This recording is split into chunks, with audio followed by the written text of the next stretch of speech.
For there is every color which to paint the night sky, but in a land trapped away from true life, only a shell of true darkness lies flat across the heavens with no vision of luna's twinkling stars.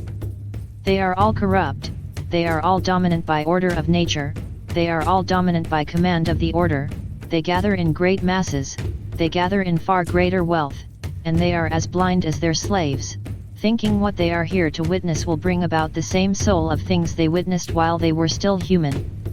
A single voice from eternities away screams in one great transcendent cry before admitting hellfire. His terror is received in this land of isolation as something to be loved. Something not even to be chosen to be loved, merely it happens, for your choices are the same here. Eternity spills into the sky from his heavenly shriek as he is admitted into this reality by the horseman. 4 in drapes, 2 in colors that mock the night sky, 2 in colors that mock the flesh of Mother Earth. A bagpipe cries. So the bagpipe cries, and the worshipper is reminded of the human emotions which had not been deprived from him at such a young age. So the bagpipe cries, and the hypothetical thought of living in a world unruled crawls into the mind of the worshipper, before the worshipper pushes the thought away. So the bagpipe cries, and no one understands that the beauty they witness is suffering.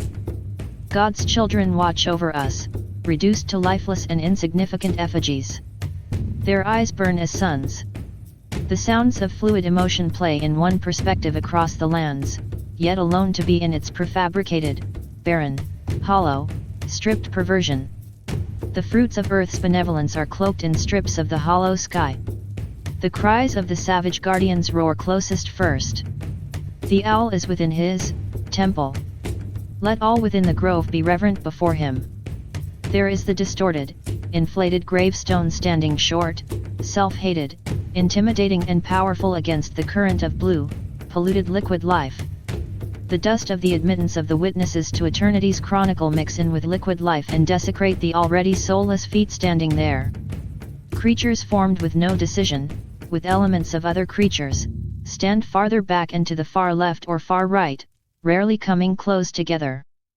Some are made of ape, some are made of bird, some are made of reptile, some are made of insect, but rest assured they all originated of man, and you can see this clearly and immediately.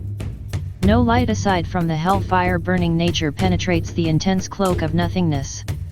Lift up your heads, O ye trees! Frogs, insects, birds, lizards, snakes, they cry in great volume and great intensity, for they do not understand the corruption and dehumanization that occurs in this gathering, only its immensity and importance. And be ye lifted up yet everlasting spires. A great non-existent figure flat against the elements of reality approaches the ceremony, still with undeclared desire of escape. For behold, here is Bohemia's shrine, and holy are the pillars of this house. The bronze of manufactured importance is sounded and heard in a loud lifeless whimper by all witnesses. Weaving spiders come not here. And with a second ring, the man-beasts congregate to the center of the sand to be close. Hail Bohemians! With the ripple of waters, the song of birds, such music as inspires the sinking soul, do we invite you into midsummer's joy. And he continued his lies. The sky above is blue and sown with stars. The forest floor is heaped with fragrant grit. The creatures detect that their names were used in lies and deceit, and they grow worrisome, anxious, and loud. The evening's cool kiss is yours. A spire of ice and apathy penetrates the minds of the worshippers. The campfires glow. The hellfires glow. The birth of rosy-fingered dawn, shake off your sorrows of the city's dust, and cast to the winds the cares of life. But memory bring back the well-loved names of gallant friends who knew and loved this grove.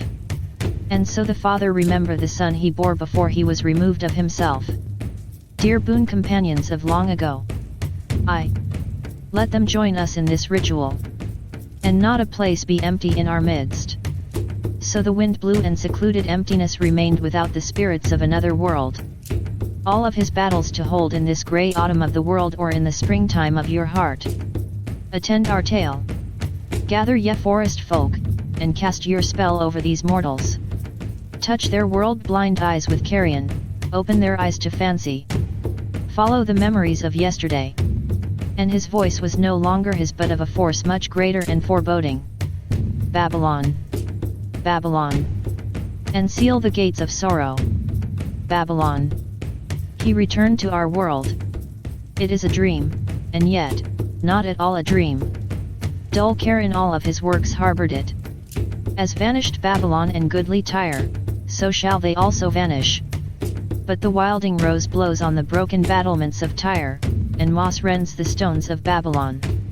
The fruit of earth grows steadily across Moloch. For beauty is eternal, and we bow to beauty everlasting.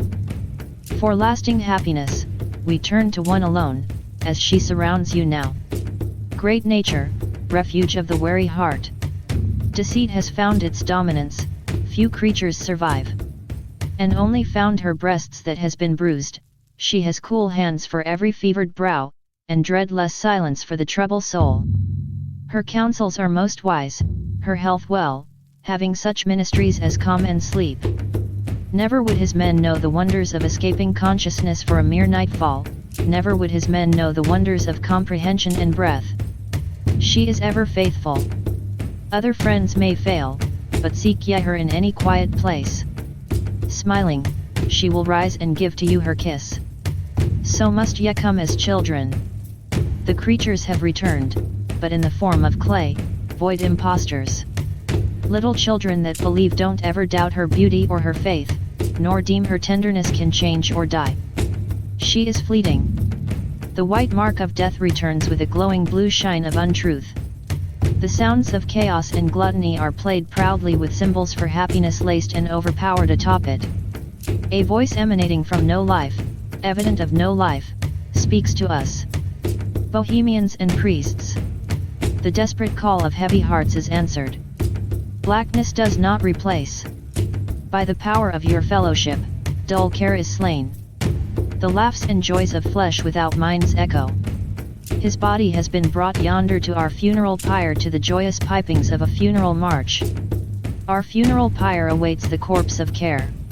The sounds of sincere happiness and sacrifice flow through this dome. Over in the river closest to the sands, but not where any man may stand, a beast of many shapes, large and small, pointed and round, clever and dull, but all of malice intent and all-seeing powers, forms and reforms dozens of times over in a blue mist that is composed of what was once a living, feeling ocean. He appears as a sloth of confusion, as a slug of understanding, as a man of great body and no strength, an owl of stout posture and all-encompassing power, a deer of innocence, an alien of corruption, and yet through all his forms, his vessel is death. The creature swims to us and vanishes upon his awareness of sight. O thou, thus fared across the shadowy tide, in all the ancient majesty of death, dull care, ardent enemy of beauty, not for thee the forgiveness of the restful grave, fire shall have the will of thee. And all the winds make merry with thy dust. Bring fire. Chaos springs forward as the cries of perverted happiness burst through our mouths. The omniscient, maleficent cry of owl and Lucifer sing in harmony indistinguishable. He calls us fools in great shouts 3 times, each followed by the power of lightning. Fools! When will ye learn, that me ye cannot slay? Year after year ye burn me in this grove, lifting your puny shouts of triumph to the stars. When again, ye turn your faces to the marketplace, do ye not find me waiting as of old? Fools! Fools! Fools to dream ye conquer care. Say thou mocking spirit, it is not all a dream. We know thou waited for us, when this our sylvan holiday has ended.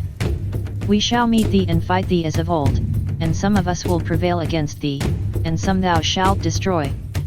But this too we know, year after year in this happy grove, our fellowship bans thee for a space. Thine malevolence which would pursue us here has lost its power under these friendly trees. So shall we burn thee once again this night?